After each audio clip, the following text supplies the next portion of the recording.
Estamos de volta, irmãos, para a nossa aula da Escola Bíblica Dominical, uma aula para todas as classes, uma aula magna, como nós temos feito nessa nova dinâmica. E o tema você já deve ter visto aí em tela: a soberania de Deus e o coronavírus.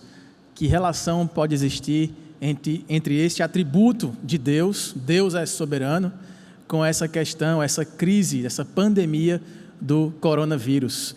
Eu queria começar com essa citação que você verá em tela aí, do nosso conhecido teólogo Arthur W. Pink, que diz assim: não existe alternativa possível senão a de um Deus absolutamente supremo ou nenhum Deus. Segundo ele, ou Deus é supremo ou ele não é Deus.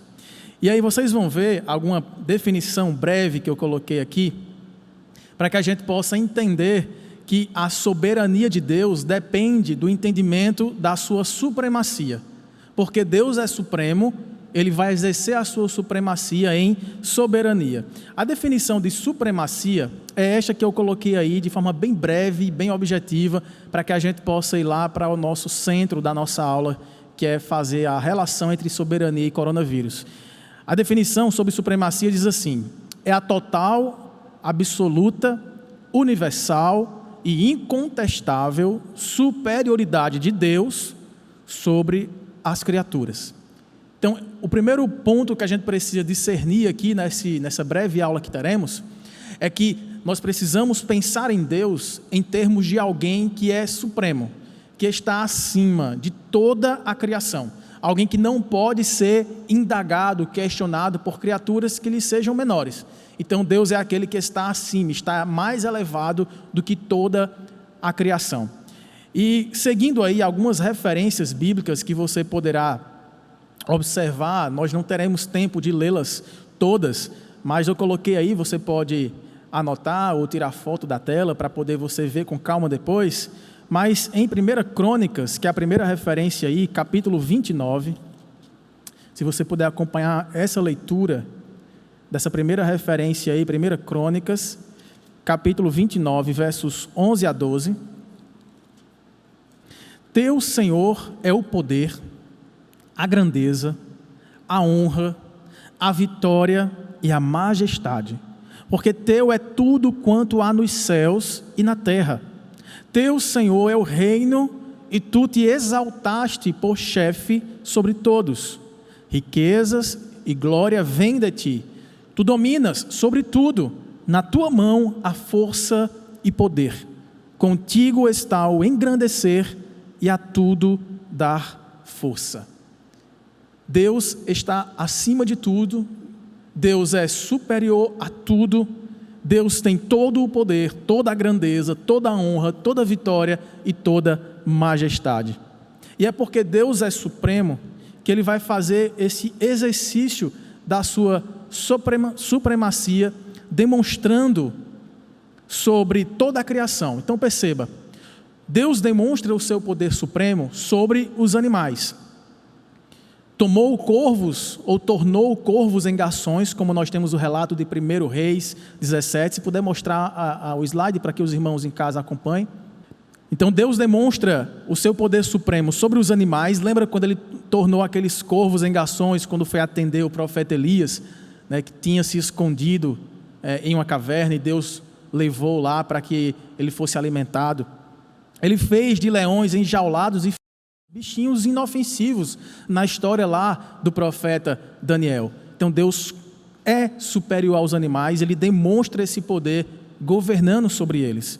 Deus também demonstra o seu poder supremo governando sobre a criação inanimada, ou não viva. Ele abriu o mar, como diz o relato de Êxodo capítulo 14, Ele abriu a terra em Números 14, Ele fez com que o sol, ou a terra, parasse, lá em Josué capítulo 10, fez o relógio do rei Acais voltar 10 graus, fez ferro flutuar, impediu que o fogo queimasse, quando os amigos de Daniel entraram na fornalha de fogo ardente, e Cristo se fez presente com eles ali, uma cristofania, antecipando a sua encarnação, e dominou sobre o fogo, para que o fogo não cumprisse a sua principal propriedade, que é queimar.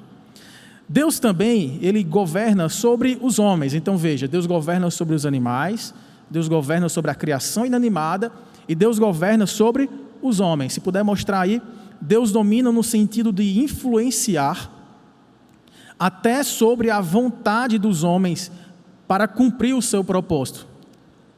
Nós temos algumas referências aí. Se você puder abrir em casa, Provérbios capítulo 21, verso 1. Provérbios capítulo 21, no verso 1, diz assim: como ribeiros de águas, assim é o coração do rei na mão do Senhor. Este, segundo o seu querer, o inclina.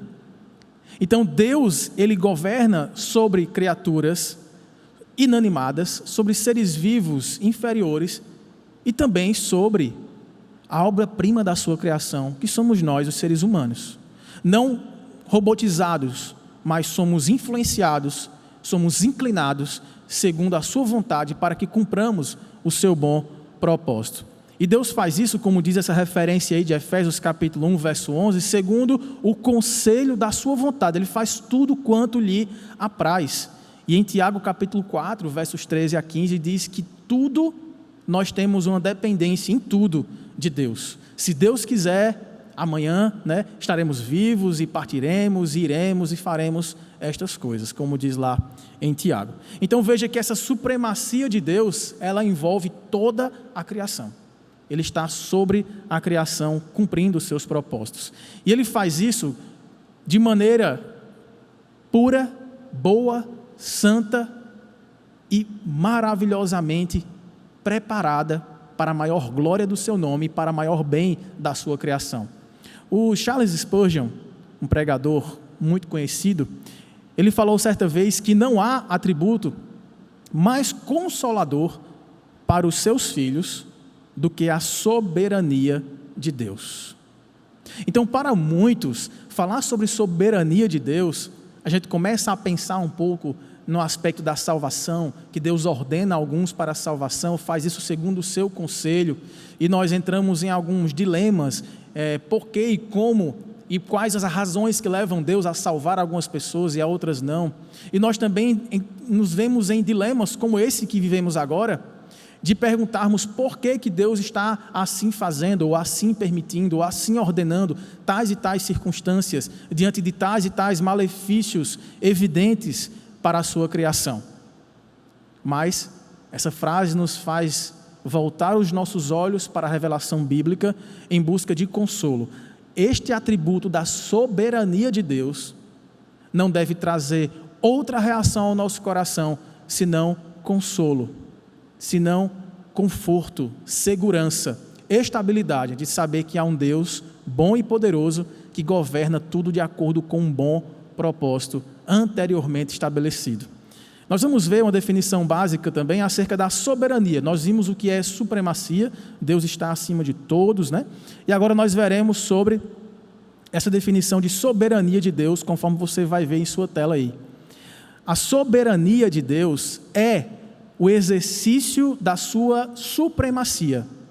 Deus ocupa o trono do universo. Ele é independente e não se sujeita a ninguém, agindo sempre como lhe apraz. Veja algumas das referências aí, se você puder abrir o texto bíblico em Isaías, profeta Isaías, capítulo 46, um texto bem conhecido. Isaías capítulo 46, verso 10, que fala acerca desse governo soberano e absoluto do Senhor sobre toda a criação, sobre toda a terra.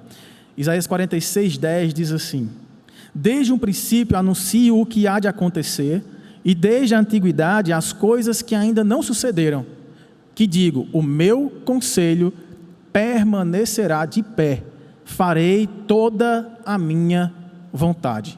Então, soberano é aquele que faz tudo quanto lhe apraz, tudo que está de acordo com o conselho da sua própria vontade, e ele o faz no momento e do jeito que ele mesmo quer. Deus independe de vontades alheias a ele mesmo. Deus independe de circunstâncias externas a ele. Deus é autossuficiente e Deus é soberano. Ele não depende de ninguém ou de nada, e ele estabelece tudo o que acontece baseado no santo conselho da sua própria vontade. Nós temos outras referências que você poderá também abrir depois em casa. Veja, agora a pergunta que nós precisamos fazer, que suscitou o tema desta aula, desta manhã, é como a soberania de Deus se relaciona com o coronavírus. E para conversarmos um pouco acerca dessa relação, eu coloquei uma frase aí do nosso pastor conhecido, pastor batista norte-americano, John Piper, que nos diz assim: a soberania que poderia parar a crise do coronavírus, ainda que não o faça, é a mesma soberania que sustenta a alma durante esse tempo. Então, essa frase nos coloca dois caminhos. O primeiro é: o coronavírus também está submisso à vontade de Deus. E o segundo é: Deus pode parar essa crise, mas se não o fizer, Deus ainda estará consolando a alma daqueles que sofrerem com ela. Então, Deus é soberano para estabelecer todos os eventos daquilo que acontece na história humana, e Deus também é soberano para fazer com que cada evento desse na história, no tempo e no espaço, cumpra bons propósitos para a sua criação, especialmente para os seus filhos. Avançando aqui, nós vemos, eu queria que vocês pudessem abrir em algumas referências bíblicas. A primeira delas é o Salmo 135, verso 6, para que a gente entenda a abrangência da soberania de Deus. Deus é soberano sobre o coronavírus. Salmo 135, verso 6 diz assim: tudo quanto aprouve ao Senhor, Ele o fez. Nos céus, na terra, no mar e em todos os abismos. Então, nada do que acontece em todo o universo está alheio àquilo que Deus destina para acontecer, ou predestina. Antes que as coisas fossem criadas, Deus já havia determinado tudo quanto existiria. Em outras palavras, um pouquinho para frente aqui, no Salmo 139, o salmista Davi diz que quando os ossos ainda eram encobertos, quando no oculto fui formado, entretecido como nas profundezas da terra, os teus olhos me viram a substância ainda informe, e no teu livro foram escritos todos os meus dias, cada um deles escrito e determinado, quando nenhum deles havia ainda. Então Deus determina os grandes e macro eventos, e Deus determina também cada passo daquilo que acontece em minha vida em particular. Antes que eu nascesse, já estava escrito no livro de Deus todos os meus dias, antes que houvesse qualquer um deles. Você pode estar perguntando agora: que abrangência universal é essa soberania de Deus? É porque Deus, como eu falei no início, se Ele não for soberano, se Ele não for aquele que a tudo governa, que a tudo controla, que a tudo submete ao seu senhorio, Ele não pode ser Senhor soberano da criação. Deus, antes que houvesse criação, estava ali sozinho, mas não solitário. Estava em comunhão íntima, eterna e plena, o Pai, o Filho e o Espírito Santo, autossatisfeitos, independentes, não precisavam de nada que trouxesse qualquer tipo de prazer e satisfação à alma deles. Mas Ele assim decidiu criar o homem por causa da sua graça. E a partir desse momento, não apenas o homem, mas o homem gerenciando a sua criação, e tudo isso em uma relação de dependência com o Criador. Então nós dependemos de Deus para tudo, até o ar que respiramos, como diz certa canção, não vem de nós, até o ar que enche o nosso pulmão, não vem de nós, é de Deus. Deus empresta o oxigênio que nós agora estamos respirando. Portanto, Ele governa tanto a nossa vida em particular, quanto cada evento histórico, como nós percebemos, tanto eventos bons, quanto eventos que nós chamamos de eventos desfavoráveis, eventos maus e tristes para a humanidade. Mas o que resolve este dilema de um Deus soberano, que faz tudo de acordo com a sua vontade, com a existência paralela de eventos maus, de eventos dolorosos para a nossa história, de eventos de sofrimento, o que resolve esse dilema é acrescentarmos aí a ideia de que Deus, apesar de sofrermos consequências dos eventos não favoráveis à nossa vida, até nesses eventos, Deus continua sendo bom, Deus continua sendo misericordioso, Deus continua sendo compassivo. Ele faz com que cada um desses eventos contribua para o nosso próprio bem e, claro, para a demonstração da sua majestade. Efésios capítulo 1, verso 11, eu acabei de citar no início também, que é um texto que fala que Deus faz tudo de acordo com o conselho da sua vontade. Então a soberania de Deus, ela é abrangente e ela é universal. No livro de Lamentações, do profeta Jeremias, é interessante porque Jeremias, ele era um profeta abençoado por Deus, mas que ficou conhecido como profeta chorão, porque ele reclamava de ter nascido em uma terra de pessoas que ouviam a palavra de Deus, mas que não obedeciam. Ele não era um profeta ouvido, ele não tinha honra na sua própria casa. E ele escreve um livro completo só de lamentações. Mas lá no capítulo 3 do seu livro, Lamentações, Jeremias 3, do verso 32 ao verso 33, nós vemos algo que nos parece aqui ajudar nesse nosso tema.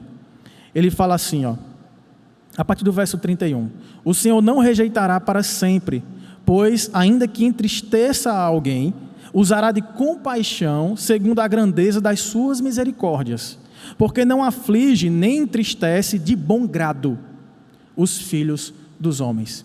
Então, primeira verdade aqui, Deus sim entristece os filhos dos homens.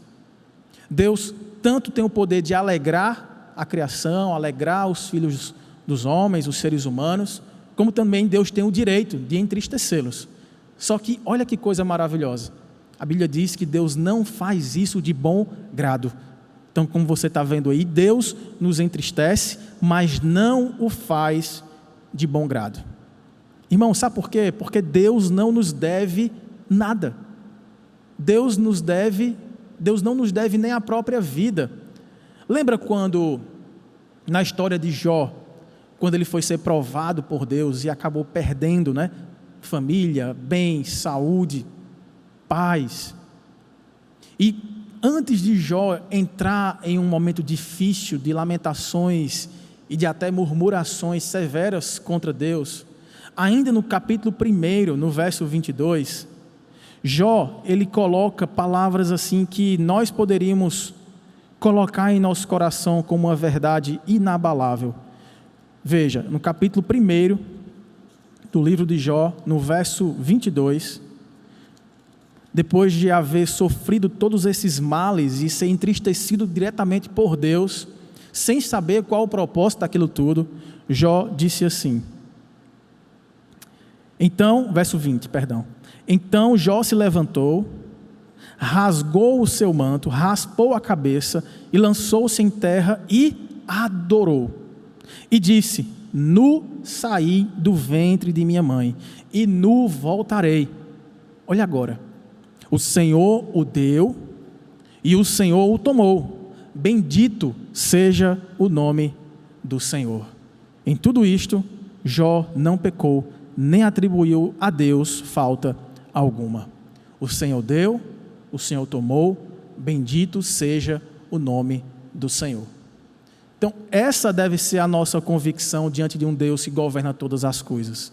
Que tudo que nos acontece, irmãos, cumpre, acredite, um bom propósito estabelecido por Deus, ainda que não o conheçamos no momento da dor e da angústia. Mas mesmo que não conheçamos os propósitos de nossas tribulações, podemos e devemos fazer como Jó nesse primeiro momento, que ao invés de lamentar-se, ao invés de murmurar contra Deus e acusá-lo de ser injusto, Jó simplesmente adora ao Senhor e diz, Senhor, não entendo, não sei, mas bendito seja o Senhor que me deu e que agora tomou. O Senhor não me deve nada, não me deve nem a vida.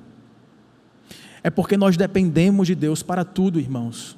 No texto de Tiago, capítulo 4, verso 15, se você puder agora abrir a sua Bíblia e marcar esse texto aí, para que você medite ao longo da semana.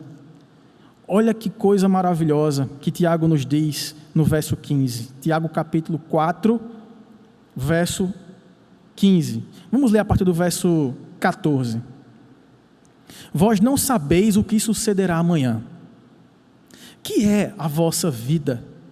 Sois apenas como uma neblina que aparece por instante e logo se dissipa.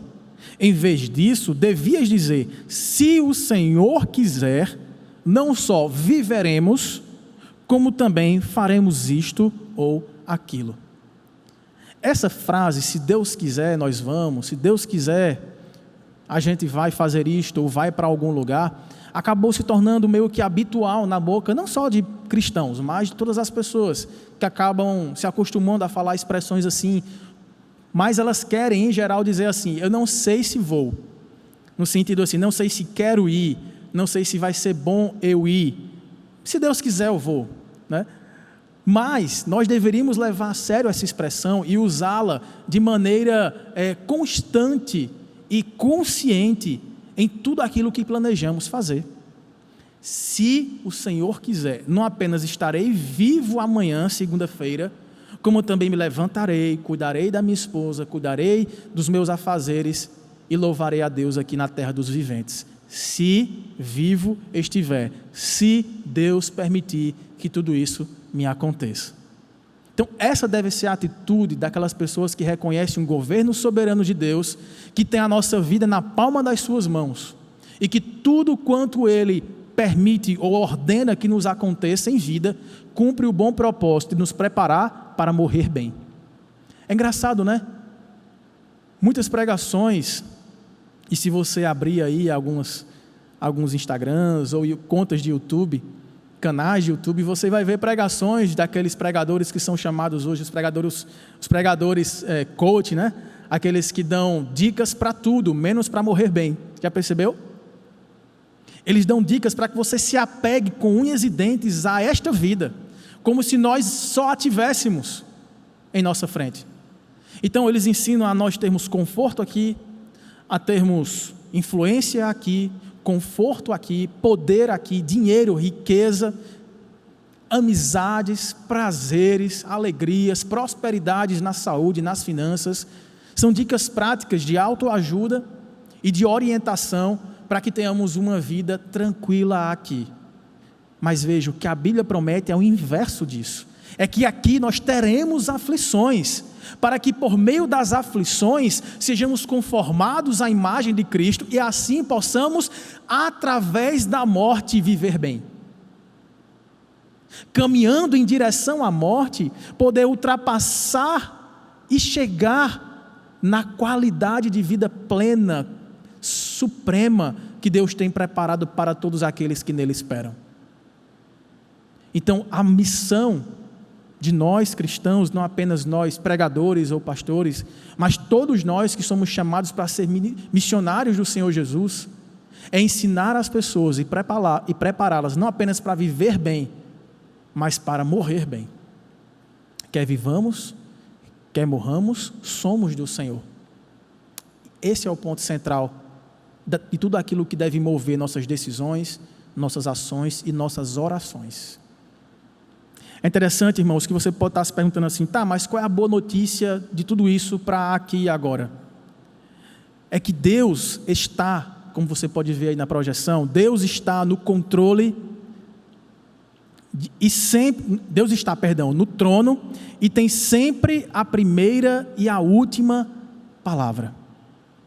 Deus está no trono. Deus, como diz aquela música, Deus continua sendo bom, ou Deus continua sendo Deus. Quando algumas coisas nos acontecem assim, em termos de calamidades, a impressão que nós temos é que a coisa perdeu o controle. Se você começar a observar uns números, né, atualizados, ontem, antes da nossa live com os jovens, eu estava vendo como é que estavam os números de infectados, casos confirmados, mortes no Brasil, e também dos casos recuperados, pessoas que se recuperaram da doença, que graças a Deus é bem superior ao número de mortos. Quando eu acabei a live e que fui revisitar esses dados, já tinha atualizado para números ainda piores em relação ao número de mortos aqui no Brasil e de infectados também. Em todo o mundo, ontem pelo menos, ultrapassava já 202 202 mil mortes de coronavírus.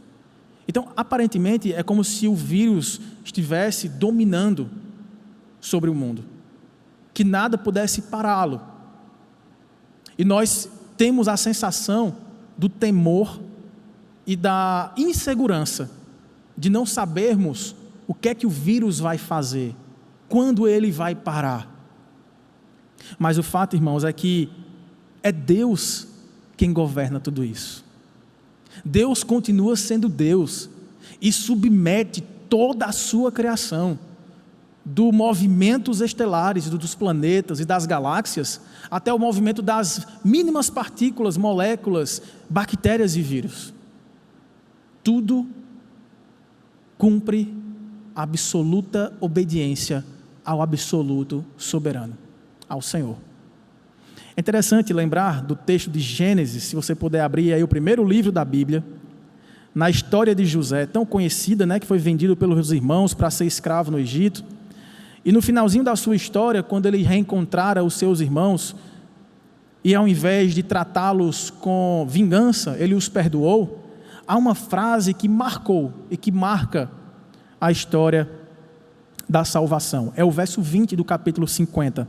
Gênesis capítulo 50, no verso 20, quando os irmãos de José tentam comprar o perdão dele, se oferecendo para serem escravos dele agora, e aí José fala: não, de modo algum eu ficarei no lugar de Deus. Aí no verso 20 ele diz: vós, meus irmãos, na verdade, intentastes o mal contra mim, porém Deus o tornou em bem, para fazer como vedes agora, que se conserve muita gente em vida.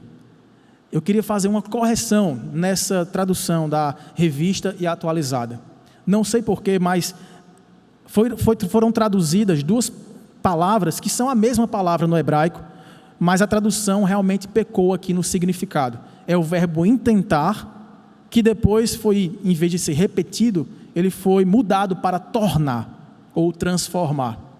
A leitura correta desse texto seria: vós, na verdade, intentastes o mal contra mim, meus irmãos, porém Deus o intentou ou o intentara antes de vocês intentarem tudo isso, vender-me como escravo para o mal. Deus já havia intentado tudo isso para o bem, para fazer como vedes agora, que se conserve muita gente em vida.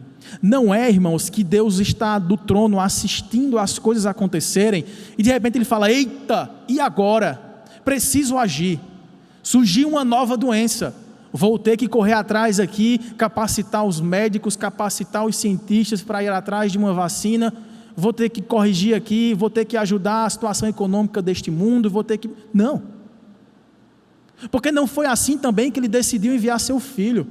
Não é que, tendo visto Adão cair com sua esposa no primeiro pecado, lá no Jardim do Éden, que Deus resolveu no capítulo 3 de Gênesis falar assim: agora sim, eu vou enviar o meu filho, que será nascido homem, o descendente da mulher que esmagará a cabeça da serpente. De maneira alguma.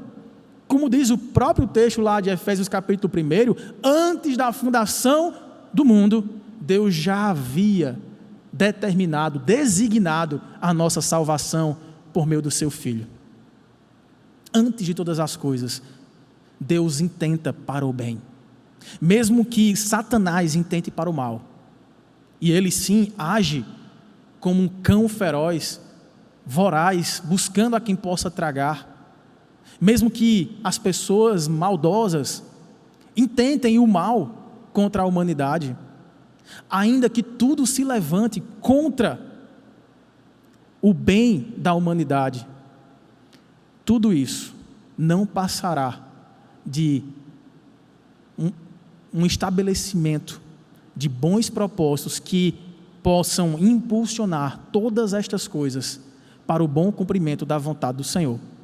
Você precisa crer nisso, ainda que você não entenda, porque José não entendia. José veio a entender depois, no fim da sua história, quando se tornou o homem mais importante depois de Faraó em todo o Egito, para conservar muita gente em vida. Mas eu pergunto a você, ele sabia disso? Quando foi quase assassinado e vendido para ser morto como escravo egípcio? Não. mas ainda assim José confiou no Senhor, buscou ao Senhor. O Senhor me deu uma família, o Senhor agora tomou, bendito seja o nome do Senhor. O Senhor me deu uma casa, me deu o conforto do lar, me deu os meus pais e meus irmãos. O Senhor agora tomou, bendito seja o nome do Senhor. Eu não sei o que vai acontecer, mas eu adoro ao Senhor porque confio que Tu és bom o tempo todo. E tudo que o Senhor faz cumpre um bom propósito para a minha vida. E aí José descobre no fim da vida o bom propósito de tudo aquilo ter acontecido.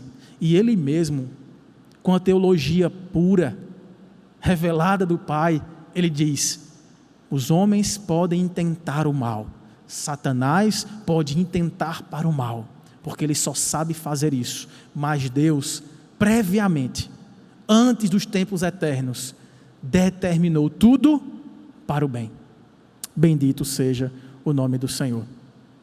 Irmãos, caminhando um pouquinho mais, nós temos o tema da salvação, que eu já introduzi para vocês, é que Cristo, como você pode ver aí, foi colocado na terra em um estado condicional, porque estava debaixo da lei para ganhar os que estavam debaixo da lei, mas com uma diferença infinita: ele não falhou. Então veja, o Deus que é soberano cria o homem com a possibilidade de pecar em um estado condicional. Se ele permanecesse obediente ao Senhor, viveria para sempre. Se ele desobedecesse ao Senhor, certamente morreria. E foi isso que aconteceu. Mas Deus soberanamente já havia designado a salvação humana, quando enviou o seu único filho para ser colocado na terra de pecadores, em um estado condicional também, porque ele estava debaixo da lei para ganhar os que estavam debaixo da lei. Cristo poderia pecar, poderia desobedecer, poderia aceitar a oferta de Satanás, poderia cair naquela tentação, poderia de forma decidida não tomar o cálice, mas ele resolveu se submeter ao Pai. Senhor, não seja feita a minha vontade, mas a tua. Ele se submeteu ao plano soberano do Senhor, e o Senhor, por isso, recebeu o seu sacrifício como sendo perfeito, agradável, puro e supremamente poderoso para perdão de todos aqueles que nele creem. Deus designou a nossa salvação também, irmãos, com a sua vontade soberana. Olha que frase interessante. A vontade soberana designou a Cristo, o amor soberano o enviou a este mundo, e a autoridade soberana determinou a sua obra. Então, tanto a vontade que designou Cristo a não pecar, mas permanecer firme, inabalável em sua missão, foi uma vontade soberana de Deus. O amor que fez com que Deus enviasse o seu Filho também é um amor soberano. E a autoridade que determinou que a obra de Cristo fosse completada também cumpriu a soberania de Deus. Foi impulsionada pelo governo absoluto do Senhor, que fez céus e terra e que designou a nossa salvação. Portanto, irmãos, porque Cristo cumpriu perfeitamente o plano soberano do Trino Deus, cada um dos filhos de Deus serão preservados e abençoados para sempre. Eu convido você a abrir o texto de Romanos, capítulo 8, versos 35 a 39. Quem nos separará do amor de Cristo? Será tribulação, angústia, perseguição, fome, nudez, perigo ou espada? Como está escrito: por amor de ti somos entregues à morte o dia todo. Somos entregues à morte, não um dia, mas o dia todo. Fomos considerados como ovelhas para o matadouro. Em todas estas coisas, porém, somos mais do que vencedores, por meio daquele que nos amou, porque eu estou bem certo de que nem a morte, nem a vida, nem os anjos, nem os principados, nem as coisas do presente, nem do porvir, nem os poderes, nem a altura, nem a profundidade, nem qualquer outra criatura poderá nos separar do amor de Deus que está em Cristo Jesus, nosso Senhor. Somos entregues à morte todos os dias e o dia todo, irmãos. Não sei se a gente para pensar nisso. Esse é um texto que eu fiz questão de ler, apesar de ser bem conhecido, para que a gente pudesse focar nessa expressão que a minha impressão é que às vezes a gente passa rápido por ela. A gente gosta de falar que nada vai nos separar de Cristo. Nem dor, nem angústia, nem doença, nem morte, nem vida. Mas a gente não gosta muito de falar que nós somos entregues por Deus à morte o dia todo. Ontem nós conversávamos na live dos jovens sobre o tema do novo nascimento. Porque em meio ao temor da morte, lembramos do que disse o sábio Salomão, que para ele era melhor ir a uma casa onde havia luto, do que ir para uma casa onde havia festividade. Porque diante da morte nós somos levadas a uma reflexão séria acerca de como temos vivido à medida em que a morte se apresenta para nós todos os dias. Irmãos, nós não temos completo controle ou o mínimo controle da nossa vida. Lendo o livro recém-lançado agora do pastor John Piper, que eu vou até indicar para os irmãos, o link já está disponibilizado pela editora Fiel, gratuitamente, você pode baixar lá no perfil dos Jovens IP Tambaú, o Coronavírus e Cristo, esse é o nome do livro. E ele conta ali algumas histórias pessoais dele, de enfermidades, que o trouxeram temores. Ele fala, olha, se não for o coronavírus, poderia ter sido o meu câncer de próstata que eu sofri e descobri em 2004. Depois os meus pulmões que funcionam de maneira miraculosa, porque já eram para ter parados, eu tenho coágulos no pulmão. E tantas outras enfermidades que poderiam ou bater à nossa porta e nos acometer, e nos acamar, e nos colocar em privação de ir e vir, e nos tirar o conforto da saúde, e nos tirar o direito de trabalhar, e tirar de nós boa parte daquilo que produzimos em nossa renda para comprar remédios e pagar por tratamentos. Se não for o coronavírus, poderia ser qualquer outra coisa. E aí uma coisa interessante que ele disse foi assim, eu aprendi, depois que eu descobri esse câncer, a responder uma pergunta que para nós é diária e simples. Olá, tudo bem? Como você está? Ele disse que agora ele não fala mais, tudo bem, estou bem. Ele responde, eu estou me sentindo bem. Porque sabendo que no seu corpo agora, em seu organismo, habitavam células cancerígenas, ele sabia que estava doente. Seu corpo não estava bem, sua saúde não estava boa, ele estava adoecido. Mas ele se sentia bem nos cuidados do Senhor. Irmãos, nós não sabemos se estamos bem. Nesse momento em que eu estou dando essa aula aqui, eu estou me sentindo bem, a ponto de poder falar, ficar em pé esse tempo, a ponto de poder pensar, raciocinar bem, mas eu não sei o que pode acontecer com o meu corpo daqui a 30 segundos. Eu não sei se pode acontecer qualquer tipo de evento que de repente me torne alguém inútil, alguém incapaz, alguém que não conseguirá mais falar, comunicar, ficar de pé. Eu não preciso de um vírus como esse para poder me lembrar que sou pequeno, sou fraco, sou frágil, e se não for o Senhor que me sustente, quem poderá fazê-lo? O que nós temos diante de nós, irmãos, é a opção, que é a única opção possível, é confiar nos cuidados do Senhor, sabendo que quer morramos, quer vivamos, precisamos ser do Senhor. Isso envolve confiança em meio ao perigo, isso envolve paz em meio à tormenta, porque sabemos que quer permaneçamos de pé, falantes e andando, ou quer permaneçamos acamados e sem poder falar ou fazer qualquer outra coisa, somos do Senhor.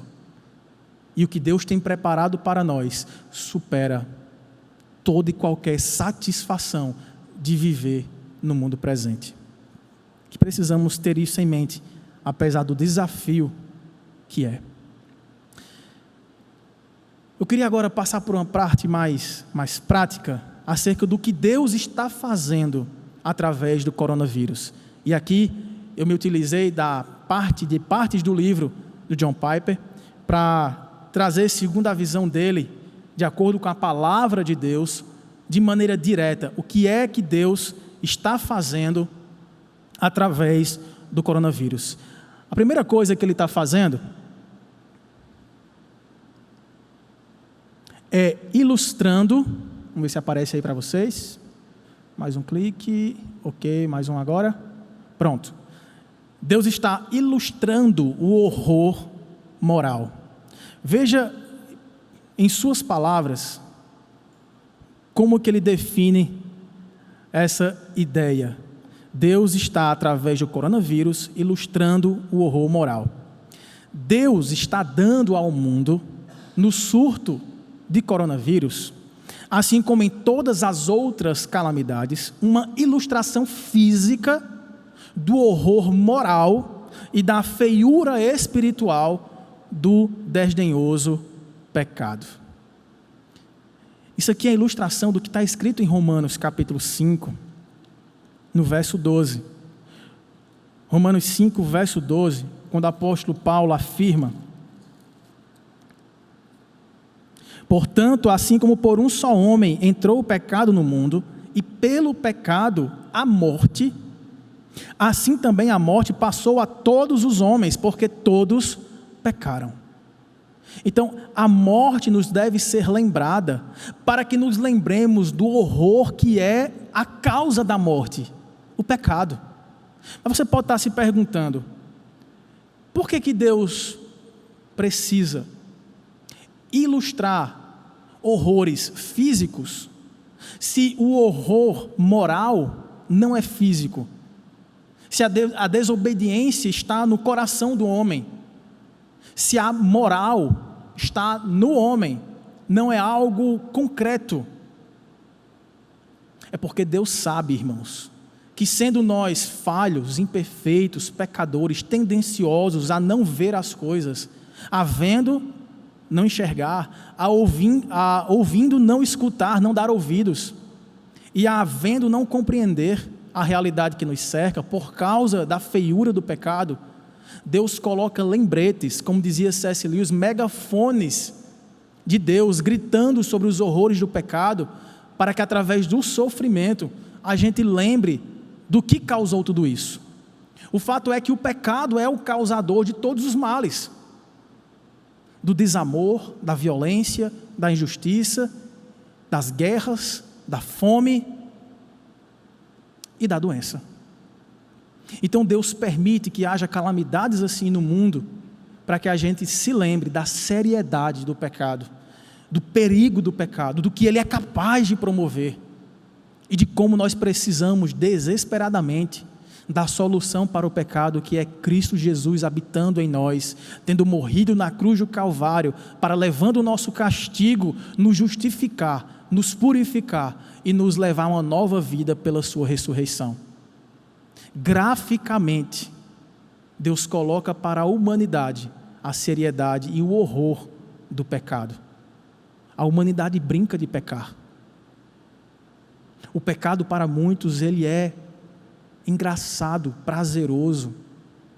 O pecado para muitos é atrativo, dá ibope.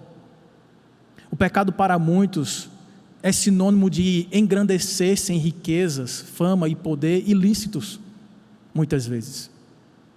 E Deus brada dos céus com sofrimentos como esse, para que a gente se lembre o porquê de estarmos sofrendo aqui e como superamos isso por meio de Cristo Jesus.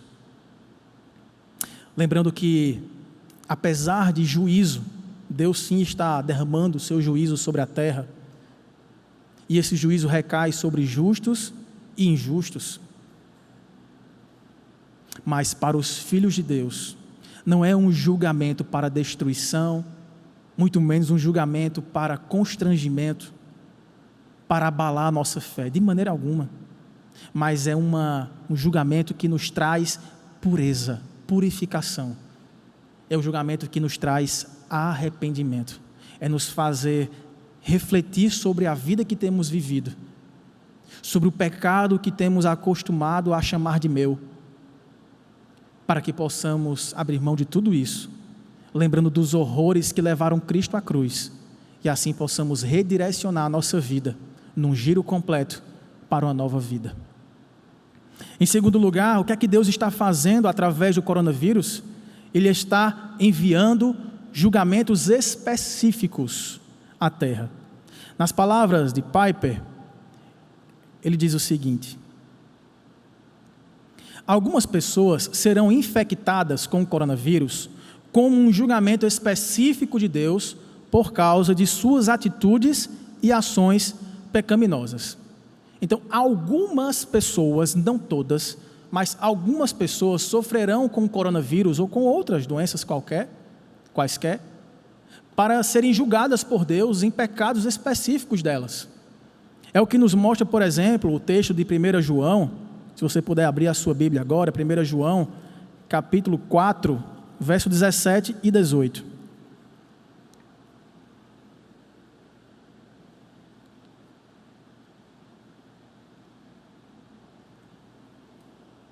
1 João 4, 17 e 18 dizem assim: porque a ocasião de começar o juízo pela casa de Deus é chegada. Ora, se primeiro vem por nós, qual será o fim daqueles que não obedecem ao Evangelho de Deus? E se é com dificuldade que o justo é salvo, onde vai comparecer o ímpio? Sim, o pecador. Por isso também os que sofrem segundo a vontade de Deus encomendam a sua alma ao fiel Criador na prática do bem. Então veja, o sofrimento, o juízo, ele cai sobre justos e injustos, e Pedro fala que cai primeiro para a igreja. Deus sempre permite sofrimentos para purificar a sua igreja. Cristo ama a igreja, dá a sua vida por ela, para a purificar, para a santificar e apresentá-la imaculada ao Pai. Então, todas as aflições que o crente passa nessa vida cumprem esse propósito, como foi pregado aqui hoje pela manhã também. É para que nos amoldemos ao perfeito caráter de Cristo. É interessante que, apesar disso, apesar de cumprir esse propósito para purificação dos crentes, às vezes é um juízo mesmo que Deus quer, de maneira imediata, impor sobre pessoas específicas. Por exemplo, aqui, em Atos capítulo 12, verso 23, Deus derrama um juízo específico sobre Herodes. Atos capítulo 12, verso 23, diz que no mesmo instante, um anjo do Senhor o feriu, por ele não haver dado glória a Deus, e comido de vermes, expirou. Então, porque um governador, um homem poderoso, um político da época, não deu toda a glória a Deus, foi vaidoso e orgulhoso, Deus o matou, lançou vermes, deu ordem a vermes, porque Deus governa as grandes coisas, e as coisas menos honrosas e gloriosas, e as menores coisas, Deus enviou ali vermes para comer aquele homem. Naquele exato momento, ele foi morto por Deus. Então Deus também opera com juízos específicos, mas é possível também que alguém sofra dessa doença ou de quaisquer outros tipos de aflições nessa vida, não como uma forma de julgamento, mas simplesmente para um cumprimento de um propósito de Deus, que pode ser revelado para nós com o tempo ou não. Foi o que aconteceu com Jó, por exemplo. Jó era um homem íntegro, temente a Deus, que se desviava do mal, e ainda assim foi flagelado por Deus, foi entristecido por Deus, foi ferido por Deus, sofreu perdas pelas mãos de Deus.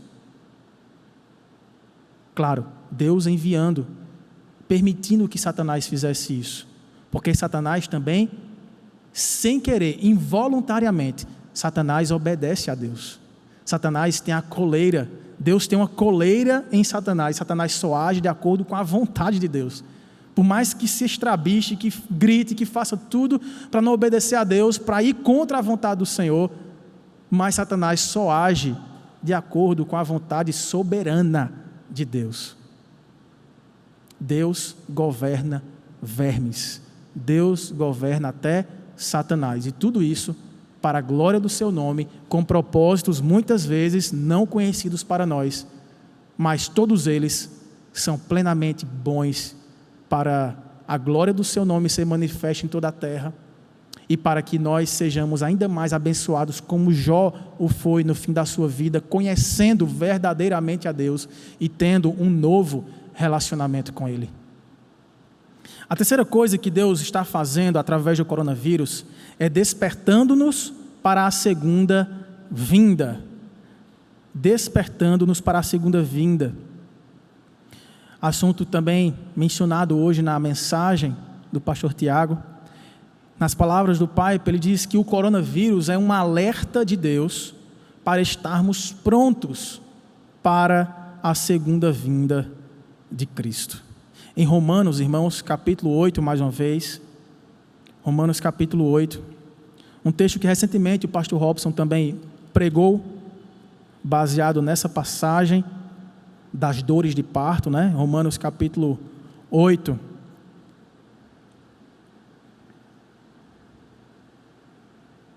diz assim, a partir do verso 18: porque para mim tenho por certo que os sofrimentos do tempo presente não podem ser comparados com a glória a ser revelada em nós.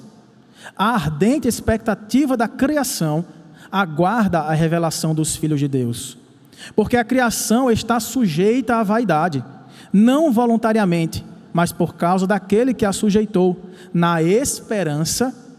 Então Deus sujeita a criação em todo esse sofrimento, mas é na esperança de que a própria criação será redimida do cativeiro da corrupção para a liberdade da glória dos filhos de Deus. Porque sabemos que toda a criação, a um só tempo, geme, sofre e suporta angústias até agora. E não somente ela, mas também nós, que temos as primícias do Espírito, a igreja também sofre, igualmente gememos em nosso íntimo, aguardando a adoção de filhos, a redenção do nosso corpo.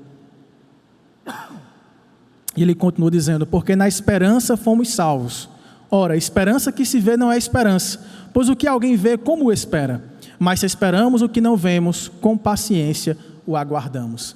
A imagem aqui é como se a igreja, é como se a criação, toda a criação, fosse uma mulher grávida. E ele está gemendo com dores de parto, prestes a dar à luz a um novo mundo, a uma nova criação. E é isso que acontecerá na segunda vinda de Cristo. Ele veio a primeira vez, estabeleceu o seu reino, subjugou Satanás, a morte e o pecado na cruz do Calvário. Ele ressuscitou também, dando ali, sendo as primícias da nova criação. É como se ali Cristo tivesse engravidado o mundo, por assim dizer, gerado, começado uma nova criação. A recriação começou com a primeira vinda de Cristo. E aí, na segunda vinda, o Filho nasce. A nova criação surge. As dores de parto cessam, porque agora eis que tudo se fez novo. E nesse gemido, nessas dores, há um sofrimento que não isenta a igreja. Nós que já temos as primícias do Espírito, igualmente padecemos gemidos, igualmente sofremos enfermidades. Irmãos, uma coisa que nos é imperativa aqui, falando sobre a segunda vinda, se você puder abrir agora em Lucas, capítulo 21, verso 34. Lucas 21, 34. Nos chama para a vigilância desse despertamento para a segunda vinda. Se Cristo vai voltar, precisamos nos preparar. Lucas 21, 34, diz assim: acautelai-vos por vós mesmos, para que nunca vos suceda que o vosso coração fique sobrecarregado com as consequências da orgia, da embriaguez e das preocupações deste mundo, e para que aquele dia não venha sobre vós repentinamente, como um laço, como uma armadilha. Então, o que Cristo mesmo está nos alertando é que Ele vai voltar, e até lá, nós precisamos sondar o nosso coração, e nós somos levados a sondar o nosso coração, especialmente em tempos de sofrimento, sondando o nosso coração para ver se ele não está cheio, carregado, sobrecarregado de promiscuidade, de embriaguez, de vícios, das coisas que esse mundo oferta com promessas de prazer e alegria. É diante da expectativa da vinda de Cristo. Ele mesmo disse que os sinais dos tempos seriam epidemias, seriam guerras, desamor, furacões, vulcões, tempestades, inundações, nação contra nação, reino contra reino, pai contra filho, filho contra pai. Tudo isso é sinal de que Cristo voltará, irmãos. E o fato de não sabermos quando isso acontecerá deve colocar o nosso coração sempre em estado de alerta. Vigie. Vigie. Não basta dizer, sou do Senhor. É preciso viver na expectativa de que Ele está vindo buscar aqueles que de fato viveram como os seus servos aqui na terra, despojando-se do velho homem, da velha vida, dos falsos prazeres, das alegrias tempestuosas que nos levam ao arrependimento, ou para alguns ao remorso imediato. Precisamos encher nosso coração, irmãos, da alegria do Espírito, da esperança da glória, da confiança da provisão do Senhor, da expectativa da sua vinda, da consumação de todas as coisas. É disso que nosso coração deve estar inflamado, e não pelas paixões carnais. A quarta coisa que Deus está fazendo através do coronavírus é, se você puder acompanhar, mais um, pode mostrar o slide que eu observo daqui e posso ir passando também, Tony. Aí, foi de vez, né? Deixa eu voltar um aqui, pronto. A quarta coisa que Deus está fazendo através do coronavírus é realinhando-nos ao supremo valor, ou ao valor infinito de Cristo. Realinhando-nos ao valor infinito de Cristo. Piper diz assim: o coronavírus é a chamada estrondosa de Deus para nos arrependermos e realinharmos as nossas vidas ao valor infinito de Cristo. E aqui eu quero aproveitar para ler com você Lucas capítulo 13, versos 1 a 5. Se você permaneceu com a Bíblia aberta em Lucas, é só voltar algumas páginas. Lucas capítulo 5.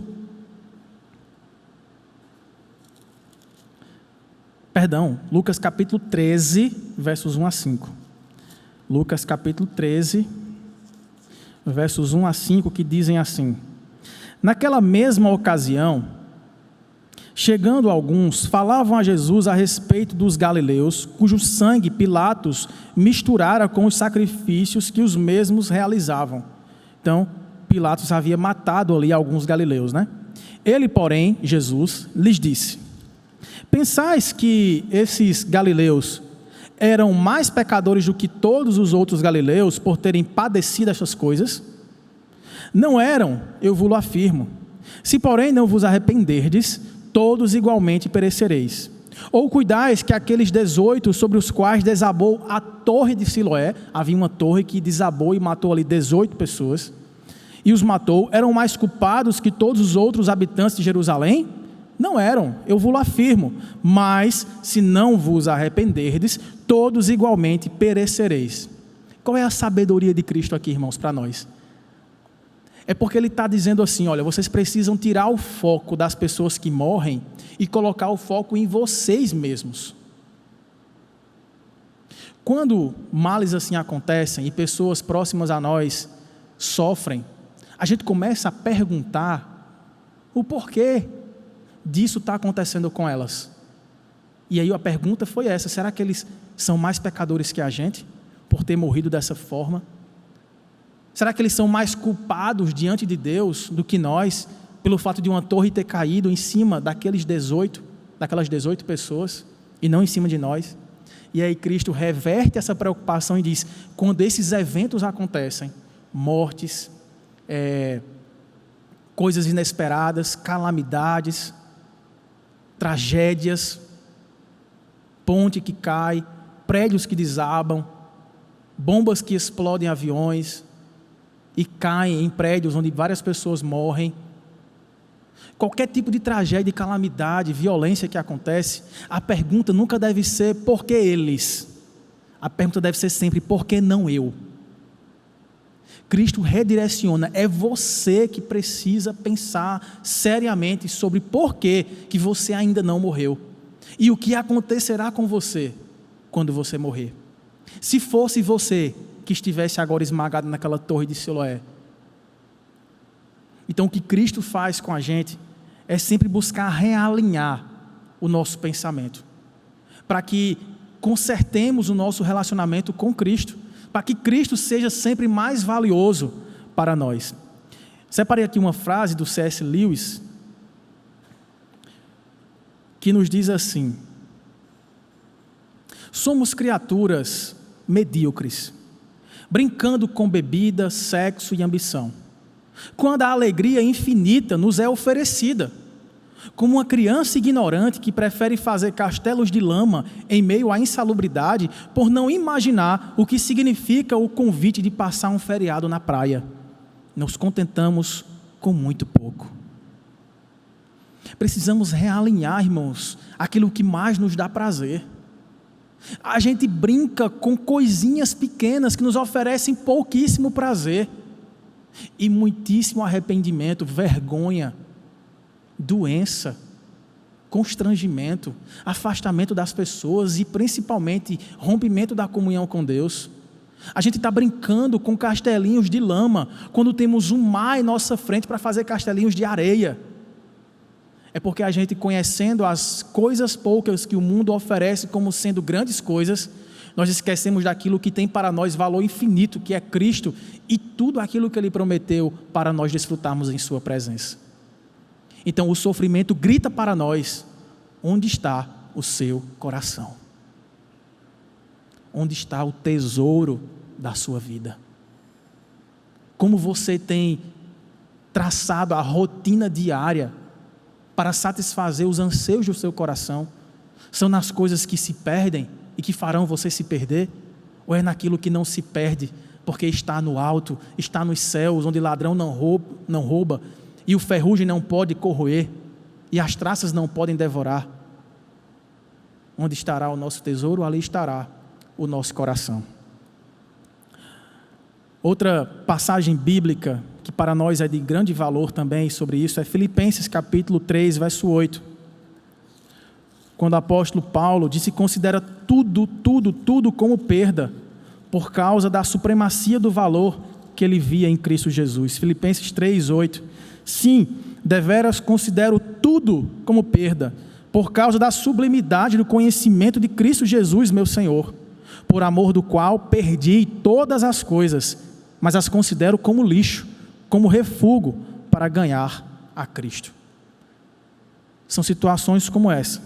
O coronavírus nos serve para que consideremos tudo aquilo que a gente estava construindo, nossos impérios aqui, aquilo que para nós era mais prazeroso, e a gente possa agora realinhar os nossos desejos, nossas afeições, nossos valores, princípios, planos de vida, planos familiares, planos pessoais, para que tudo isso concorra conjuntamente para o pleno conhecimento daquele que é para nós pérola preciosa, pérola de grande valor, tesouro inestimável, imensurável, que possamos realinhar os nossos desejos e nossas afeições para tudo aquilo que Cristo é, e para tudo aquilo que Ele falou, e para tudo que Ele prometeu para nós. A quinta coisa, a penúltima da lista de 6 coisas que Deus está fazendo através do coronavírus, é que Ele está criando boas obras em meio ao perigo. Tony, por favor. Deus está criando boas obras em meio ao perigo.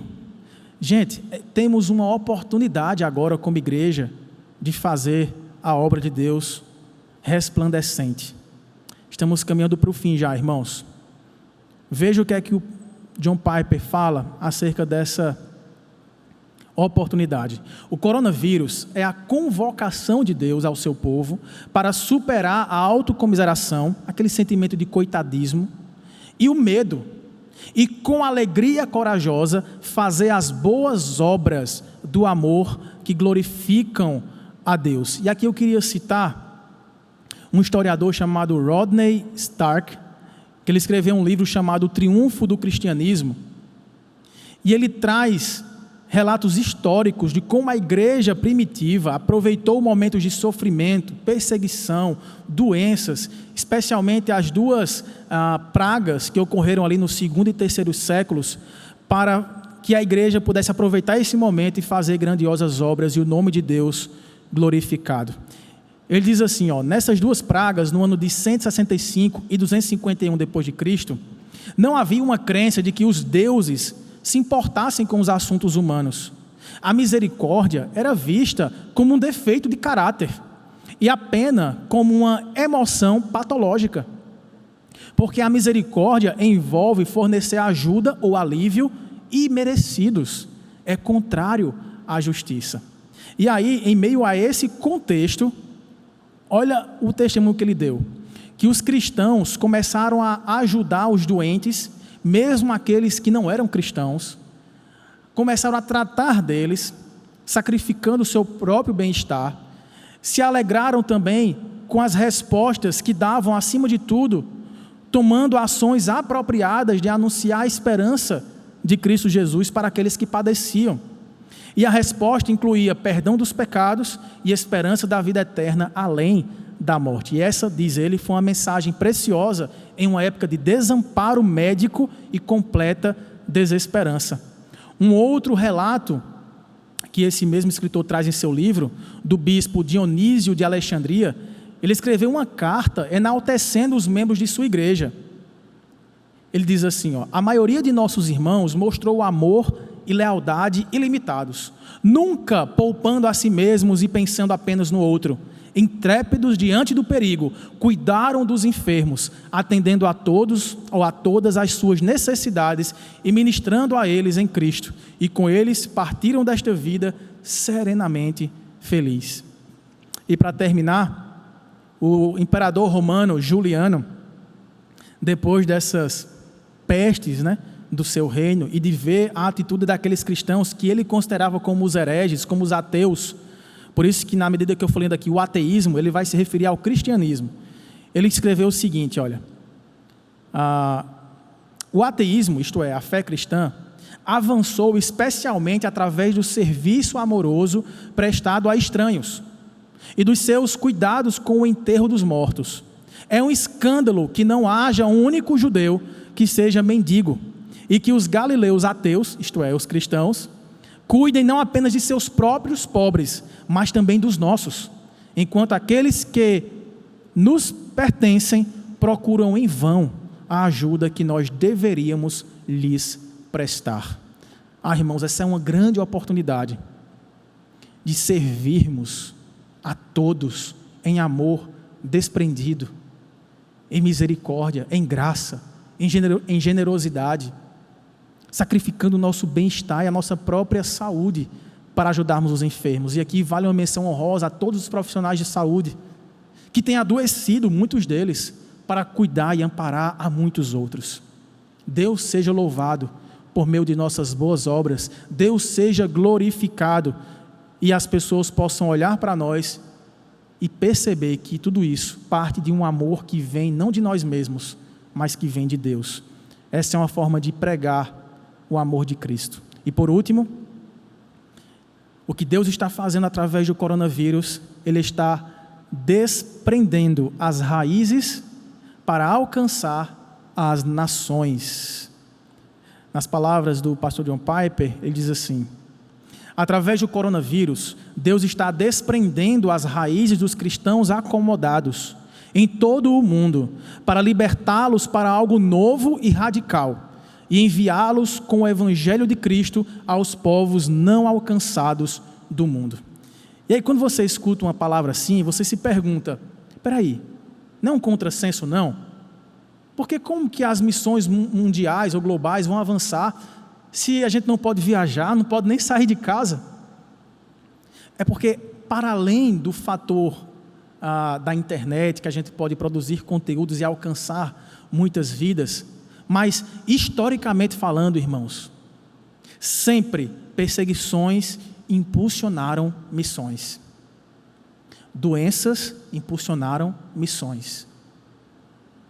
Sofrimentos para a igreja impulsionaram missões. Foi assim em Atos dos Apóstolos, quando Deus mandou, Cristo mandou, que nós fôssemos, que aqueles primeiros cristãos fossem pregando não apenas em Jerusalém, mas em Judeia, Samaria e confins da terra. Até o capítulo 7 de Atos, nós vemos quase que uma paralisia da igreja. Ela estava crescendo, só que para dentro, só em Jerusalém. Foi preciso o primeiro martírio. Estevão, capítulo 7 de Atos para o capítulo 8 ali, Estevão é martirizado e naquele mesmo dia começou uma grande perseguição contra a igreja. Adivinha o que acontece? No próprio capítulo 8 nós temos o relato do alcance dos samaritanos. O evangelho foi se espalhando porque à medida que os cristãos fugiam para outras terras, eles iam pregando o evangelho.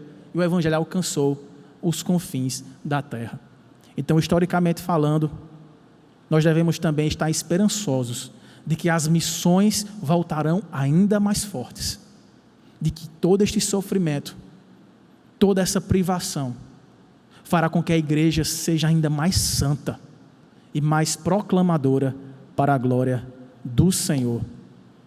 Eu creio que não tenho como mais passar à frente aqui, no que eu tinha preparado, já avançamos bastante aqui em nosso horário, mas eu quero então encerrar orando agora, pedindo a bênção de Deus para que aprendamos com essas lições que o coronavírus tem nos dado, como algo governado das mãos soberanas e bondosas de Deus, para santificar o seu povo, para proclamar a sua glória entre as nações. Oremos ao Senhor.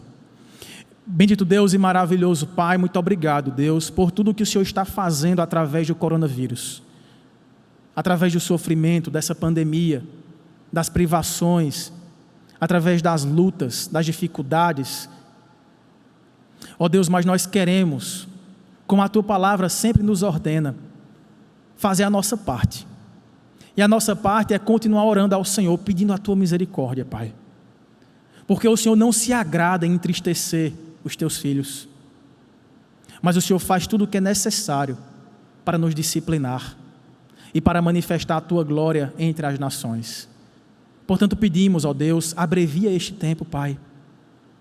Abrevia este tempo, Senhor, de juízo, de disciplina, cumprindo neste tempo os Teus santos propósitos, ó Deus, de fazer com que a gente leve a sério o pecado e possa odiá-lo cada vez mais, que nos leve cada vez mais a praticar as boas obras para que as pessoas glorifiquem ao nome de Jesus através da nossa vida, para que haja um despertamento espiritual para as missões, para que haja, ó Deus, acima de tudo, um constante arrependimento de nossos pecados e uma constante busca pelo valor infinito da glória de Cristo em nós. Não queremos perder tempo, Pai, com aquilo que nos afasta de Ti, com as ilusões doces da vida. Queremos comer, ainda que seja agridoce, a Tua providência para nós, mesmo com gemidos, mesmo com dores, mesmo com sofrimentos e aflições. Nós queremos nos preparar para Te receber nas nuvens, ó Deus, ou para nos encontrarmos contigo quando o Senhor nos chamar, para viver bem, mas especialmente para, vivendo bem, nos preparar para morrer bem, porque quer morramos, quer vivamos, somos do Senhor. Abençoa a Tua igreja, abençoa toda a humanidade, que haja salvação, libertação e adoração a Ti. Nós pedimos assim e agradecemos em nome de Jesus. Amém.